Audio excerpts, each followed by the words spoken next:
Here we go, y'all. It's Friday, February 16th. Is this thing working? Before we end this crazy week, and it seems like every day we say, man, it's been a crazy news day. At the end of the week, we go, man, it's been a crazy news week. Just face it, man. It's crazy in the world, and it's just getting crazier and crazier, ain't it? Yeah, it is. Welcome to the show, everybody. I am here today, and we are on fire. Can you believe the kind of headlines we've had all week long? Yeah. We have talked about an array of things, you know, from the elections to breaking bombshell news to this we have not talked about yet, Fani Willis, and we will get into that by the end of the show because this is absolutely just mind-blowing, hilarious. It's a clown show. It was clown comical, show. man. Every bit of it. Yeah. You know, so we're going to get into that today. That is, but before we do all that, we would like you to, everybody, please go to all the platforms that you can, follow, share, and subscribe. And thank you for being there for us this week. We have hit major milestones, goals and accomplishments, things that we said, and y'all are helping us to accomplish that, and we thank you for all of that. We thank you so much. Tell your friends about us, man. Please do. Yeah. You know, because we're just ordinary citizens bringing you our point of view. I'm just an ordinary Joe. Just an ordinary Joe. You know, and we just want you to stand up and be, you know, informed and become engaged. That's it. You know, and rise up. So that's it. But we're going to get on with our day. We're just going to kick back and let's drink kind of some run coffee and run through the week. Yeah, let's kind of do a rundown here. So we started out the week mainly, and I know we talked about we were going to be doing some in-depth analysis of the Putin interview that Tucker Carlson conducted with him. And we've got that. We've been going through it. And I'm glad that we kind of waited based on the fact of all the other news that's come out this week. It's been a rough week in the press, I guess you could say, for Russia. It's been a rough week for our government, too. It's been a rough week for Joe Biden, and Joe Biden is more than happy to see all this other news come out. Oh, isn't he? Yeah, because it just throws everything off of him. Remember last week with him and the mental thing going on? And right at the same time the Putin interview drops? Yeah. Yeah, right at the same time. Everything was like all happening at one time. And, you know, with this new Russia headline that has inundated the news since we've been up this morning, getting ready for work. I know everybody heard it. Getting ready for work this morning, and you're like, if you watch Fox News and you just turn it on just because you got to know what's going on in the narrative world, right? Yeah. You hear news alert, Fox News alert. It's every 2 minutes on there today. Well, this morning, even though when we woke up sitting there drinking coffee and kind of watching that, I paid attention to it. When they started the news hour at 6 o'clock, it was like almost 6:42, 6:43 when they got off of the Alexei Navalny story, right, and went into the Fani Willis deal. They done a little short segment on it. Before they closed that hour of the show, they were back on Navalny. They opened the next hour with Navalny, and about 20 minutes into it, they gave the Fani Willis story 4 minutes of coverage. They went back to the Navalny story. So this is going to be your day. Well, that just shows you right there what the news narrative is supposed to be for the day. They were not going to let you get by with it. They were going to cram it down your throat. Cram it down your throat. We're not that way, and you know that. We're not going to cram a news narrative down your throat. We're going to bring you what is signal, what's important. That's exactly not the right. Distractions. Yes. But as we go on here, we talked about the Tucker interview, and like we say with the narrative, what are they trying to distract us from this week? Oh, man, there's a lot of things that would seem. Shellenberger and Taibbi, remember we came out with that bombshell report a couple days ago where the CIA and the Five Eyes country spied on Trump using Russia as an excuse? Russia, Russia, Russia. Right. Just like I said. And on cue. Here we go. On cue, just like from last week when the Putin interview airs, Joe Biden jumps up on stage, hadn't seen him in months, and all of a sudden he pops up on stage trying to defend himself through all that and his mental health. You know what I mean? Because the Herb report come out. So you could see that was easily a distraction. This week, we get the Shellenberger Taibbi bombshell that lets us know that our CIA and the Obama government, the Obama administration, was conducting a warrantless international spy ops against Donald Trump. And 26 of his associates. And 26 of his associates. And we even talked about this the other day, too. Mm-hmm. Remember, I said, well, I wonder if Flynn, Carter Page, and Papadopoulos, I wonder if those three were of the 26. And we immediately hear that Flynn was part of that 26. And we did hear that Papadopoulos was. You know, and they keep mentioning Page's name, so I'm pretty sure that one was in there also. So but they're not giving us the names yet. We're looking for them. But what I'm pointing out with that is that story broke. That story broke. It come out confirmed. Everybody understands this. And then what do they do the very next morning? They bring out a rumor, a hoax, a ruse about Russian space nukes. Yeah. And then they have to go back. Blown away. Yeah, and blown me away. Yeah, and then they have to go back and they have to recant that, you know. I know by the end of the day. And then when we're like trying, looking up news last night, we also see that part of the administration is still going along with this. Mm-hmm. So one part is saying, no, it's debunked. The other part is saying, no, it's true. So, my way of thinking, they're just trying to confuse you. Well, sure. I mean, it's just a confusion tactic. It's just propaganda. A little bit more of their propaganda. And then last night, another thing came forward yesterday that you probably didn't know because of all the huge news cycle yesterday with the Fani Willis and everything else. The distraction. Russian space nukes. Yeah. Space nukes. Shellenberger dropped something on Jesse Waters last night. We're going to let you hear about it right now. Here's Jesse's report. Into how the CIA framed Trump just dropped, and it changes everything. This week, we learned how Obama's CIA told foreign spies to bump 26 Trump campaign associates, who the CIA thought were, easy marks, framing them for collusion and then triggering the FBI investigation, the illegal wiretapping, and eventually the Mueller probe. We also learned there are classified documents that prove all of this, that Trump might have copies of. And it could be why Biden raided Mar-a-Lago. Now, today, Michael Shellenberger and Matt Taibbi dropped another bombshell. Russia didn't want Trump to win in 2016. Russia wanted Hillary, and the CIA knew it. Russia saw Hillary as manageable and predictable. They were comfortable with her and wanted her to be president. The Russians thought Trump was a wild card, didn't want to deal with that. There was never any evidence showing Putin supporting Trump. Obama's CIA director, John Brennan, knew this and manufactured the evidence. He manipulated other assessments, buried high-quality intelligence, and then manufactured a conclusion that 17 agencies agreed Russia interfered in the 2016 elections to help Trump. And then the press ran with it, and the country was brainwashed. Now, according to these new reports, these were similar tactics the CIA used with the WMDs. This has severely wounded our body politic, warped our minds, and wrecked our trust in national security institutions. We deserve the full accounting of this hoax immediately. Every document involved. Yeah, we deserve accountability immediately, just what Jesse says. Yeah. We need to see every intelligence operation paper that was ever copied. But who has the binder? Written. Oh, they have the binder. I know they have the binder. Do you think they have all the binder? I do. I think they have it. If they don't have it, they got a copy of it. Because believe me, you're going to tell me there's only one copy of this binder? Well, if they had the binder, then all they have to do is go, we don't have no binder. We don't know what you're talking about. No. But I believe other people have seen it. I believe it was stolen out of there. But I believe somebody else has copies. I'm not saying President Trump has copies, but I'm telling you, somebody else had copies to make them scramble like they have. Yeah, and then somebody. This, they keep, Shellenberger and Taibbi keep talking about their sources. Yes. So I'm thinking maybe they have a copy.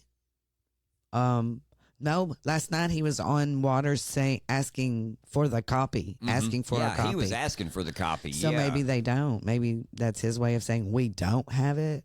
I don't know. This is really a mystery, so we're going to keep our eye on it and bring you what we know. But good Lord, in light of all that you've seen, who do you believe in this?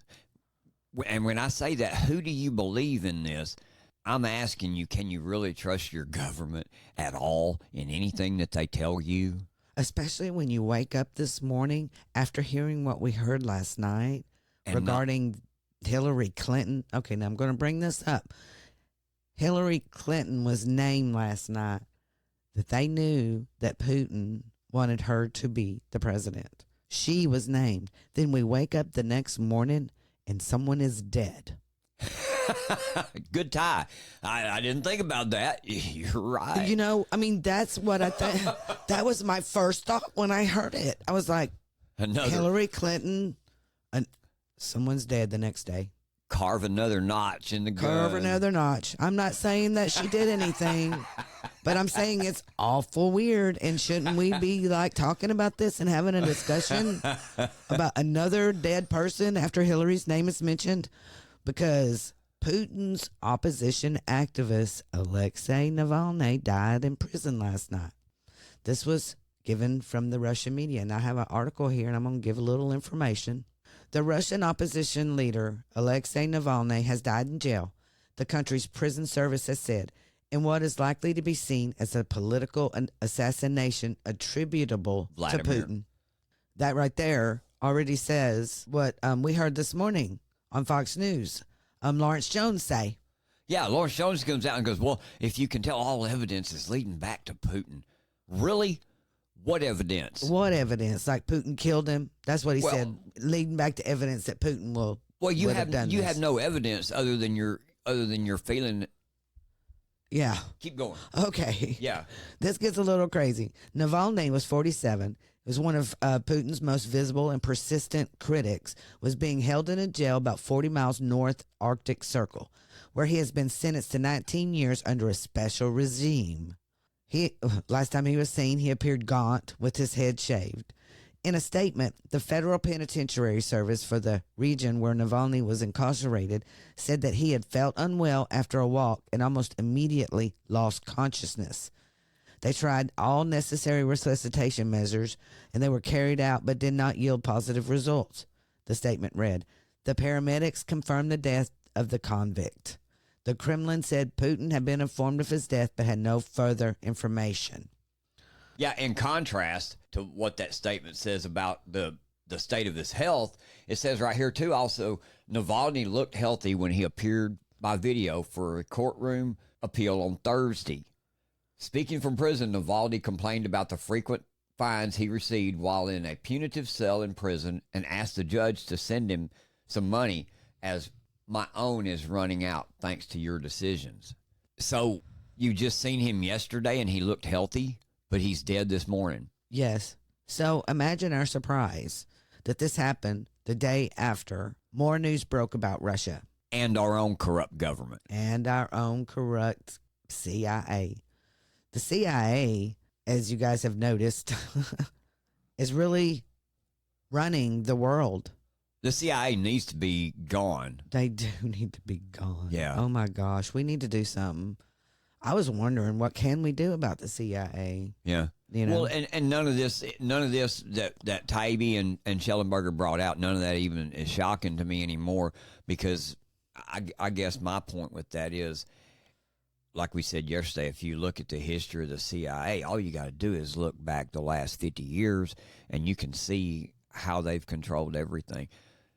Not so much that they control it, but they go in and they create chaos and they create coups and they create overthrows of governments and they install leaders in there that push their agenda. Yeah, push their narrative too. And they are always changing the narrative. They force it on you so bad. And while all this is happening, our elected officials, guess where they're at?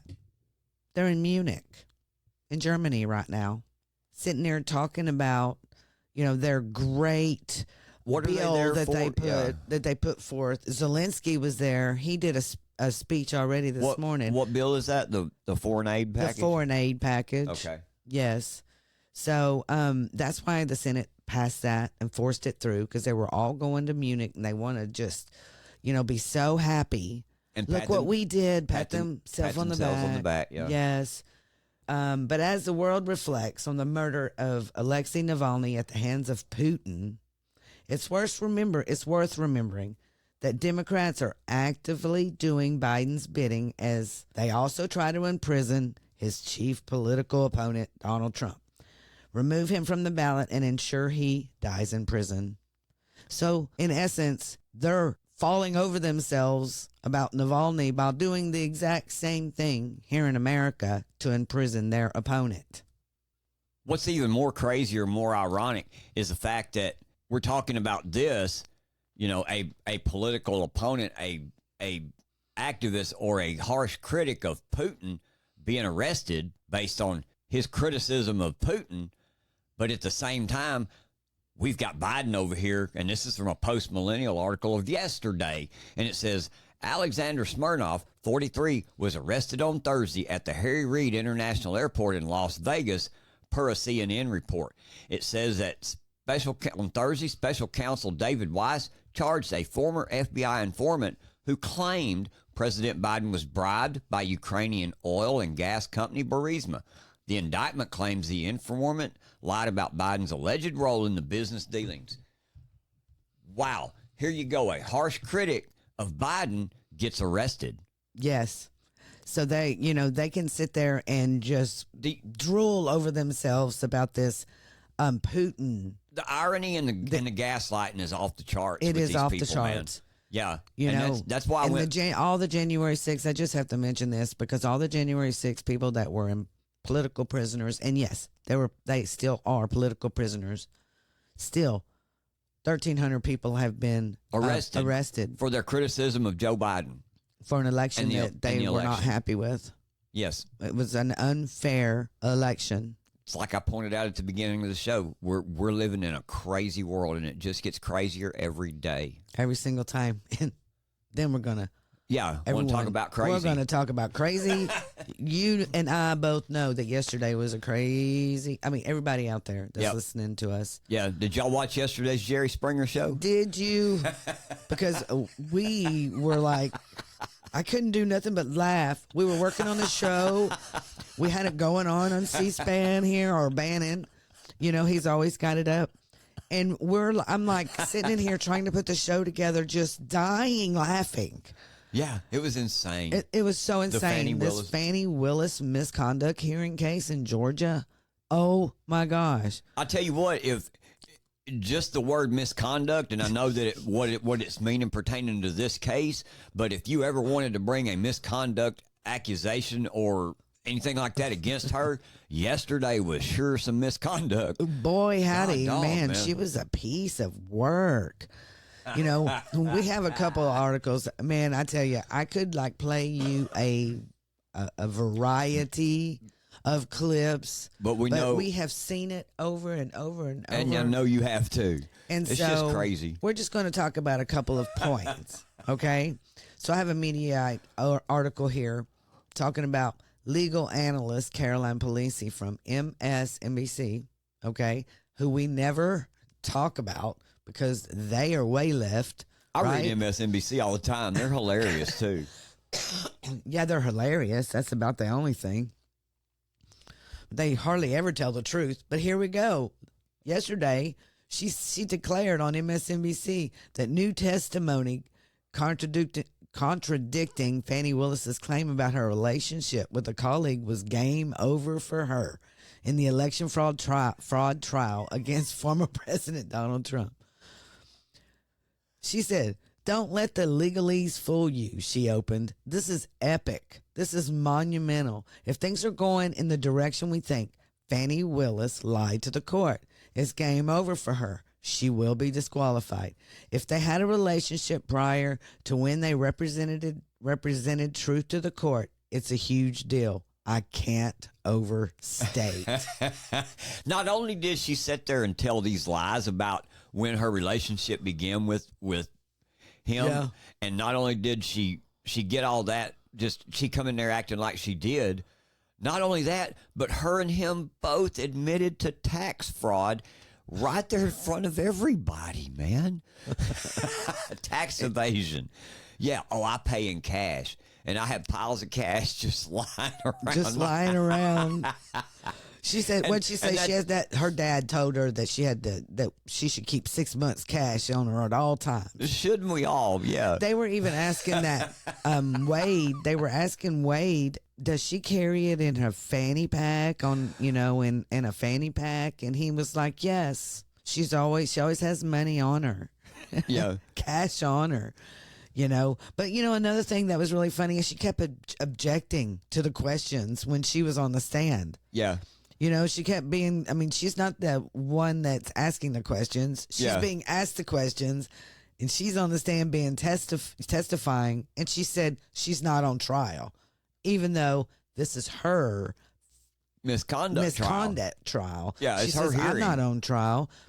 Trump is on trial for, stealing an election. Completely irrelevant, had absolutely nothing to do. But do you understand why she was able to get away with all of this? Because this was all without a jury. The only person she has to look to is the judge. And she kept talking to the judge only. She didn't want anything to do with the person asking her the question. No. I just thought it was hilarious. And her language, meaning English.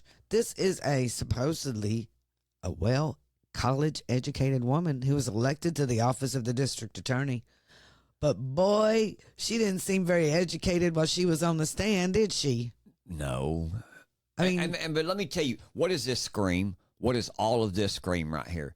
This screams two-tier justice system. This screams the unfairness that we've seen go on and on and on and on. And on a serious note about this, the disrespect that she showed, the hostility that she showed in that courtroom yesterday, that judge should have called her down immediately. And the second time that she opened her mouth in a disrespectful manner the way that she did, he should have had her in cuffs and back in the back immediately. Contempt That's exactly of court. right.